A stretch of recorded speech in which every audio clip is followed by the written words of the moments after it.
pop, it's cake of awesomeness. It's going to be very tricky in getting your frosting onto the cake in a nice, beautiful fashion. Might not look like much now. Just give it some time. It'll be sculpted into a more delicious treat. Very, very gently, delicate process here. Basically, if you want to have a major sugar high with it, here's the best way to do it. Pretty much, just get it all over as much as you can get on there and around the sides as well. Now, what we're going to do is we're going to reach for our waffles. What we're going to do is, like I said before, we're going to take our whole Belgian waffles. Who said waffles? Okay. Just reminding everybody. Who suggested the waffles? Now, what we're going to do is we're going to place waffle. Look at that, perfect. Look at that, see? Absolutely perfect. I'm going to place them right on top of the cake here. Okay, and since there's just a little bit left over here, what we're going to do is going to break this down the middle in half. Make sure that it fits evenly on your cake. And it doesn't have to be absolutely perfect, just tear it right down the middle. Because it's going to be frosted over anyway. One there, one there. And you still have one left over. Wing will be very happy for this. Set this off to the side and go over the top of that with more frosting. This is going to be an awesome cake, is it? Getting around the side here as best as possible. Working it around the side. Now that you've done the top, you can now do the sides a lot easier. And just kind of go over the side there. And this fits one layer of cake like this. Look at that. Can't even tell the waffles are in there. Go around here to the side, make sure you get all the way down there. Down to the bottom. And when you make a cake like this, expect a huge mess. Because you will be dealing with very big mess. Let's spin this around a bit and get this side. Some frosting on that. Oh yeah, this is going to be awesome. Alright, we just put the top layer on and the layer of waffles on top of that, and look at the size of this cake. We are not even done frosting it yet, and already this cake is to mammoth size. Look at the size of it. This is an amazingly huge cake, and it will get its name of how awesome it will be, because this will be the biggest cake you will ever prepare.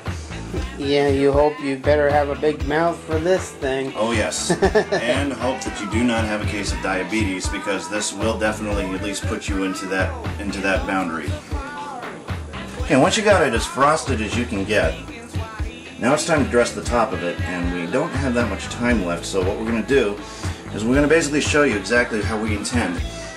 If we run out of battery power, we'll have to charge it up and then go along. But first of all, wash my fingers up because I don't want to get germs all over it. We're going to take our trail mix here, and we're going to take a handful of this stuff. And we're just going to basically put it around the sides like as best as we can. You're going to get messy with this, so messier the better. Just kind of do like this, number like here. Just take it in your hand. Just kind of press it into the side there. You're going to get nuts and things everywhere, but you want to get a decent wall of trail mix. That's what we're going to call this mixture, which is sunflower seeds, coconut, and pine nuts. And it's just going to go around the side. Okay? Alright, now keep your dogs away from this too, because chances are they'll probably faint dead away if they eat a slice of this stuff. There's a little too much there. Let's kind of spread that around a little bit. There we go. Alright, now that's what we call opening. Okay, now let's take our star design that we pointed out before. This is going to screw right on the top of that perfectly. Now let's go over here to our cake. What we're going to do is we are going to, around the corners, give it a nice good size like that. Nice and slow.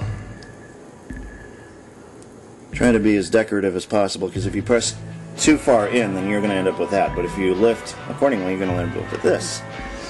I'll show you how it's done. Just as you press it down, lift it up as you go along. Nice big dot there. Okay, we're going to go all the way around the outside of the cake with this. It doesn't have to be perfectly even, but just enough to where it decorates it for your dots. This is what we're going to put the gumdrops on. This is where the gumdrops will come into play, and this will be our Oh Pop It's Cake of Awesomeness. Now if you use red, that'll fit right in there, just like that. Just like that. You can use different colors too to kind of accent it out. There's orange. Here's a green one. There you go. And a yellow. And that's pretty much all of the colors you're given. Then we go back to red. You can alternate if you wish. Here's an orange. There's another orange. Let's go green. And once again with a yellow one, which is coming right up here. Now you got your gumdrops. Who said gumdrops? There it is on the cake. And now, final touches. Since we got plenty of icing over here, what we're going to do with the rest of your maraschino cherries is just stick it right on top of here. The frosting is going to hold this in. And if you want to, nice cherry right there in the middle. This would be the ribbon. You screw this on. A little bit of red gun in there, but that's alright. Makes you think piranha got in the water. And what we're going to do here is we are going to try to do waves along the side, but I don't know exactly how this is going to work on the side, so kind of go easy on this. Kind of test it out, experiment it at first if you can do it. You know, like a wavy motion like this. Okay. Take your time, you're not in a race. Giving the illusion that it's water. We're now applying our goldfish crackers to the sides of the cake.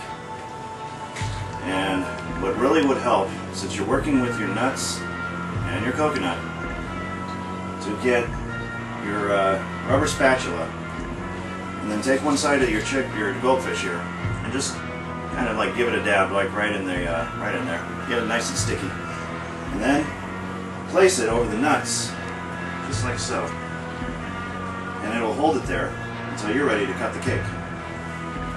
These guys are going to go on down here on the bottom.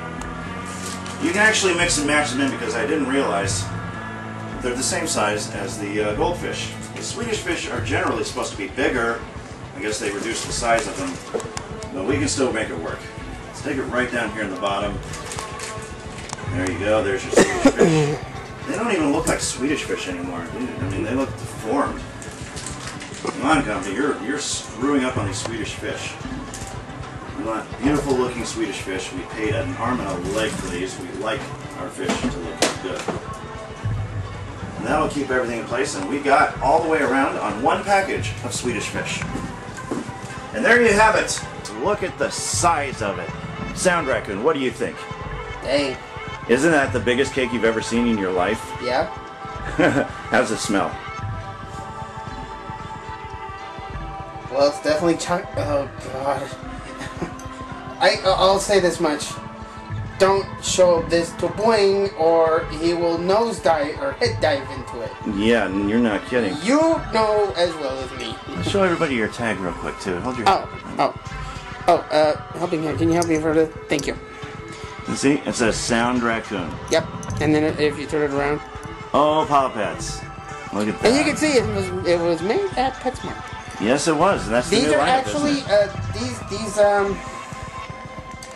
these tags here are actually laser etched now. Nice. Which I actually thought was kind of cool. Yeah. They actually have new machines now that do that. So this is the cake that you've all been talking about here online. These are all the ingredients that you suggested, and we used every single element in this cake. As you can see, goldfish on the top, Swedish fish on the bottom, separated by a wave of icing. And on the top we have our red icing, each with a gumdrop in the middle, and the middle of the cake you see the maraschino cherries. Why does that almost look like flowers? No, it looked It looks like the buttons you'd find maybe like a Merlin or something. Well, With it the could little be. red things. Oh, you mean like a standard clown at the Piccadilly Circus, maybe? I don't know. And look, at the top, you can see the chocolate chips all over the top of it. So this is one heavy cake. Do you know how heavy this thing is? I could barely pick this damn thing up without going, ugh! This thing weighs about 20 pounds. So yes, this is a very heavy cake. Do not expect a lightweight here. This is the ultimate O-Pop-Eds Cake of Awesomeness, and you saw it here live on the O-Pop-Ed Show. I'm SonicBlu Darkfold, and we have done exactly what our viewers have suggested, and I think we did a pretty awesome job with this. Now we gotta wait for Sajin to get in and have his first slice of it. So he's at work right now, so we're gonna cover this up and wait for him to come up, and he's gonna have the first slice of this cake. I don't know how we're gonna cut it, I don't know how we're gonna serve it. This is a towering cake of just goodness, and we're gonna try to cut it as best as we can, but we'll wait until Sajin gets home, and when he does, we're gonna film the results. Yeah. And so this has been the O-Pop-Eds Cooking with SonicBlu in the ultimate cooking challenge of them all. The O-Pop-Eds Cake of Awesomeness.